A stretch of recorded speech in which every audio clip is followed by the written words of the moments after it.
Hey guys, it's Mippy with Basically Bonsai, and today I'm working on my Barbados cherry. And I suddenly realized the other day that it really reminded me of something. Can you guess what? Here's a little hint.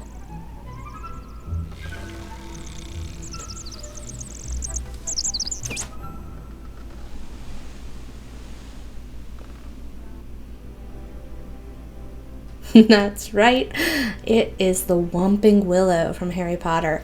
I thought the trunk looked so similar, and there was part of me that was really tempted to try to style this tree like it. But I could not find a tiny enough powder blue for it. And B, trying to get those big bulbous knobs at the end of each branch I think would have taken a lot of effort with this particular tree, so we're not going to do that, but it's still a magical, twisty, dragon-like bonsai, so we're leaning into it. You saw that lovely Wayne Artisan Works pot. It looks like it's got dragon scales, and I love the blue and yellow glaze, especially because this particular tree has hot pink flowers, so I think those will look really great together.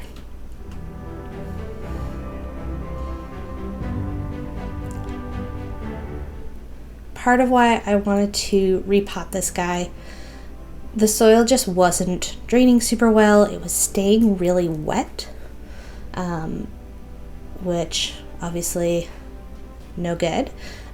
So I was like, okay, I know it's January, but it's okay. I can baby it. It'll be fine. I've had to do this with others and it went totally fine. I'm not really worried about it.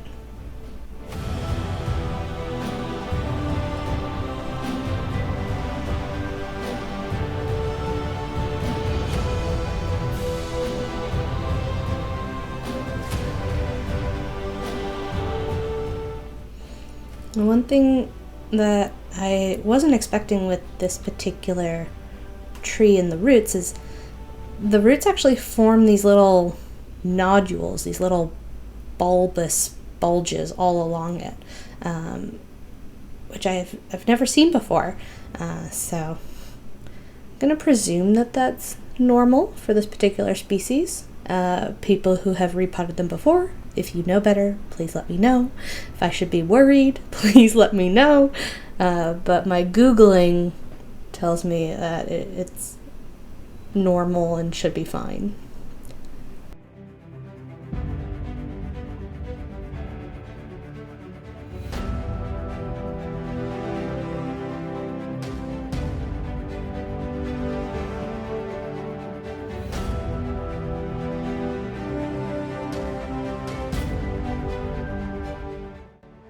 So of course, got to prepare the pot, get some screen in,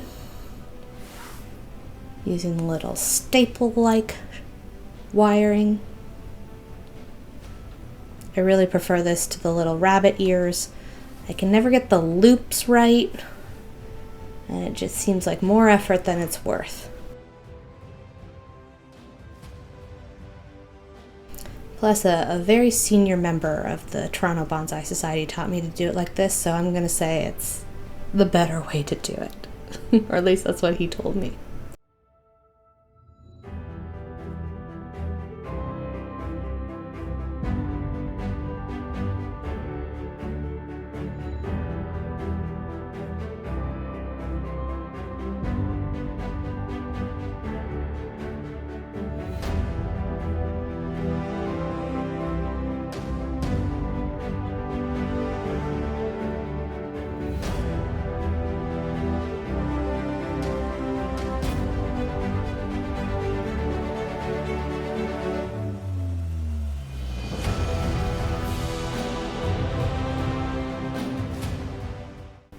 On this one, there's really no bad front.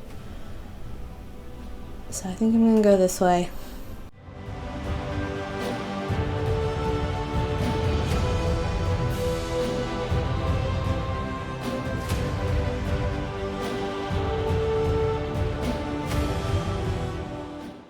So I want to try to splay the roots out a little more so they can form a nice kind of surface radial roots compared to how it was before. This tree, because it's, all the separate roots twisted around each other, at least at the moment, I'm hopeful that it all kind of fuses together eventually. But everything's still really flexible, so I can kind of play with it a little bit.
So this particular tree also came from Kim's Nature up in Markham. If you're local, you should go check them out. If you're not local and you're up for a road trip or a train trip or a plane trip, depending on where you are, I highly recommend you go. They're constantly getting in more and different and lovely specimens. It's super dangerous, especially because they post them all on Instagram and make me want them. And I have no self-control, so it happens more than it should. So actually maybe don't go. Well, no, go. You want to go. They have really beautiful stuff.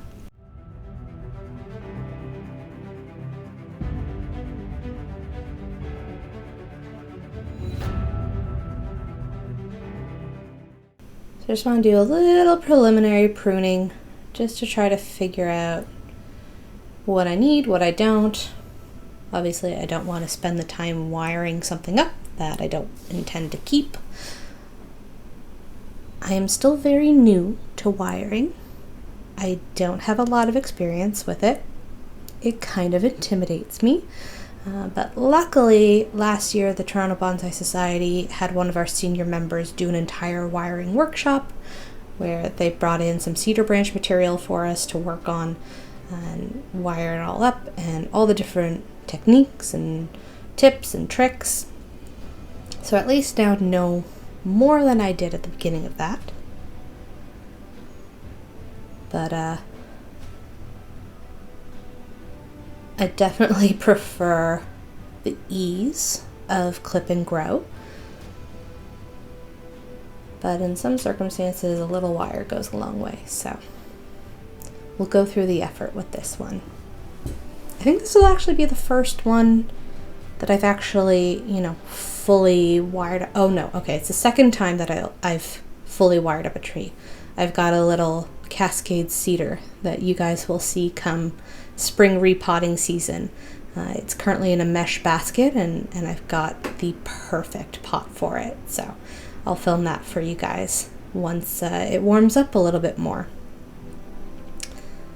So the way I was taught is the 2-branch method. Make sure you've always got your anchor branch. So I always start by trying to get, 1 or 2 loops on one side first to hold it in place, and then I do the entire other branch, and then I come back to the first one. One thing I noticed about this little Barbados cherry is super easy to break a branch. They're very fine.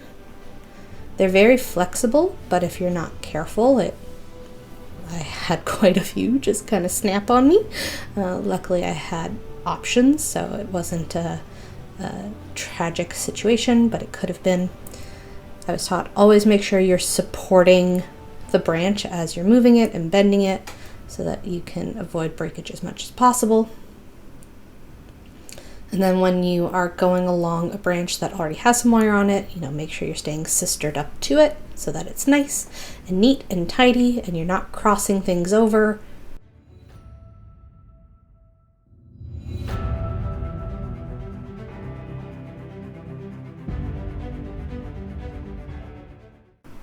I always say I've got one bonsai buddy in particular who he prefers big trees. I generally prefer smaller trees. However, they are much more finicky to work with. So I'm starting to appreciate, while wiring this one up, his large tree preference. Even me, with my teeny tiny little itty bitty hands, was struggling along with this one. But it only took, I don't know, like an hour and a half to do it. So, just patience. And I had my TV show on in the background.